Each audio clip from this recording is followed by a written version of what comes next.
Here's a video demo of the AstroPi working in action. You can see the different components here. We have the Raspberry Pi Model B and the WaveShare 4-inch LCD sitting right on top of that. It's connected via the GPIO pins. We have the Arduino Uno, and then we have the various input devices. So the input devices basically send all the data to the Uno, and then periodically the Uno will send data to the Raspberry Pi, which the Raspberry Pi can then use. So we'll go ahead and run the demo here. So at the very beginning, you'll see a loading screen, and that's just going to be the program loading in the various planets. You can see you got the Sun, Mercury, Mars. Those are the different planet databases being loaded in. Each database, I need to be rude. Each database is about 5.5 megabytes. So we'll let that finish here. Alright, so now we're in the main program loop. Here we're looking at Mars, and you can see the planet name right up here. It's kind of hard to see on camera, but there's Mars. And then if the planet that we're currently looking at has various satellites or moons in my simulation, then those are also listed underneath. Here, if you can't read it, it's Phobos and Deimos. Those are the two moons of Mars. And so in addition to the planetary information, we also have field of view information in your traditional degrees, minutes, and seconds. And then we have over here the date, and so it starts on May 10th at 2 p.m. And then also we finally have distance, which is the distance of the current target body in relation to Earth. So we'll go ahead and do some of the controls. So we can use the rotary turn dial here. Go ahead and get closer. We can use the rotary turn dial. Clockwise will let us zoom in on the planet. Counterclockwise will let us zoom out. And you can see the field of view increasing now. So here we're at about 20 arc minutes. And as we zoom in, Mars looks to be about 0.3 arc seconds.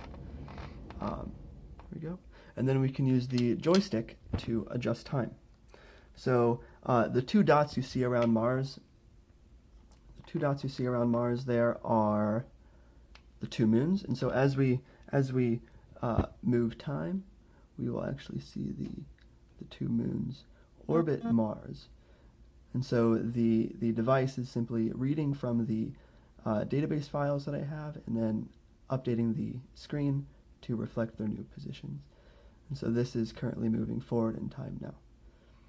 You can see orbiting, and then up here you can see the time increasing. Right now it's increasing in 10-minute intervals, and if I do full speed, if I activate the joystick fully, the speed increases faster and faster.